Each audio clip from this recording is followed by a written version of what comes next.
Hello everyone, আশা করি তোমরা সবাই ভালো আছো। তো আমি আবারও চলে এসেছি তোমাদের কাছে একটা দারুণ রেসিপি নিয়ে। তো আজকের রেসিপিতে আমরা রেডি করব ঝাল সুজি। হ্যাঁ, এটা পপুলার রেসিপি আর এটা কম বেশি সবাই জানে। তো যারা জানো তারাও আমার রেসিপিটা দেখো, কারণ অনেকে জানে যারা বলেছে যে ঝাল সুজিটা অনেক ল্যাপটো হয়ে যায় বা এত ঝুরঝুরালো হয় না। তো যাদের ঝুরঝুরালো হয় না তারা আমার রেসিপিটাকে ফলো করো, আর যারা ঝাল সুজি বানাতে জানো না তারা আমার রেসিপিটাকেই ফলো করো। তো বেশি কথা না বলে আমি শুরু করছি আমার ঝাল সুজির রেসিপি। তো ফার্স্টে দেখতেই পাচ্ছো আমি একটা প্যানে তেল দিয়ে দিয়েছি এবং তেলে আমি চিনে বাদামগুলোকে ভালো করে ভেজে নিলাম এবং আমার কেটে রাখা সব উপকরণগুলোকে অ্যাড করে দিচ্ছি। ফার্স্টে দিয়ে দিচ্ছি আমি আলু কুচি। তো আমি আলুগুলোকে ভালো করে সুন্দর করে কেটে রেখে দিয়েছিলাম।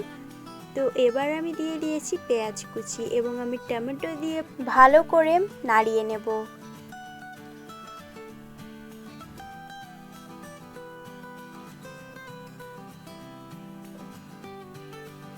তো এটাকে আমার ভালো করে নাড়িয়ে নিয়ে আমি হলুদ গুঁড়ো দিয়ে ভালো করে আবারও এটাকে মিক্স করে নিচ্ছি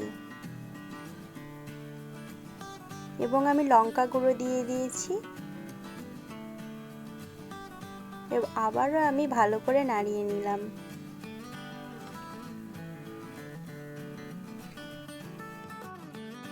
এবং এতে আমি জিরে গুঁড়ো অ্যাড করে দিলাম। এগুলো দিয়ে আমি ভালো করে মিক্স করে নেব। এবার আমি লবণ অ্যাড করে দিচ্ছি এবং আমি চিনে বাদামগুলোকে দিয়ে দিয়েছি, যেগুলো আমি আগেই ভেজে রেখেছিলাম। তো এবার আমি এটাকে দেখো সুন্দরভাবে নাড়িয়ে নেব এবং এটাকে মিডিয়াম ফ্লেমে আমাকে ভালো করে ভেজে নিতে হবে। তো এটা রেডি হয়ে গেলে তোমরা এবার সুজি দিয়ে দিবে এবং ভালো করে সুজিটার সঙ্গে মিক্স করে নেবে। তো আমি সুজি দিয়ে লো ফ্লেমে এবার আমি ভালো করে মিক্স করে নিচ্ছি। তো এটাকে তোমরা মিক্স করবে এবং অল্প পরিমাণে জল দিবে আর এটাকে তোমরা নাড়াতে থাকবে, কারণ অনেক জল একসঙ্গে দিয়ে দিলে তোমাদের সুজির এটা ল্যাপটো হয়ে যাবে এবং অল্প করে জল আর এরকম করে নাড়াতে থাকলে তোমাদের ল্যাপটো হবে না এবং আমার মতো সুন্দর ঝুরঝরালো হবে। এবার আমি একদম শেষে কাঁচা লঙ্কা দিয়ে দিচ্ছি। এবার আমি ভালো করে মাখিয়ে নিচ্ছি।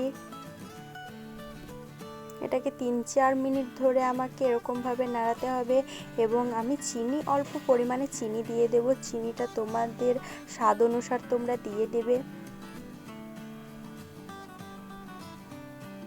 তো চিনি দিয়ে আমি এটাকে ভালো করে মিক্স করে নেব। তো দেখো চিনিগুলো ভালো করে গলে গেছে এবং দেখো এটা কত সুন্দর হয়েছে চিনি দেওয়ার পরেও। তোমার এদিকে 3-4 মিনিট এরকমভাবে মাখাতে থাকতে হবে। তো আমার ঝাল সুজি রেডি হয়ে গেছে। তো দেখো গাইজ কত সুন্দর হয়েছে আমার ঝাল সুজি। তো তোমরাও যদি আমার মতো ঝাল সুজি রেডি করতে চাও তো তোমরা এক্ষুনি আমার রেসিপিটাকে ফলো করে রেডি করে নিতে পারো এবং আমার মতো করে রেডি করে তোমরা কমেন্ট করে আমাকে জানাবে যে তোমাদের কীরকম লেগেছে। আমি সত্যি কথা বলতে ট্রাই করে দেখলাম, এটা খেতে অনেক ভালো হয়েছে। তোমরাও বাড়িতে নিশ্চয়ই ট্রাই করো এবং আমি আরও তোমাদের কাছে এরকম সুন্দর রেসিপি নিয়ে আসব। তাই তোমরা আমার চ্যানেলটাকে সাবস্ক্রাইব করে দাও। ভিডিওটা ভালো লাগলে লাইক করো। আসছি নতুন রেসিপি নিয়ে। Bye bye.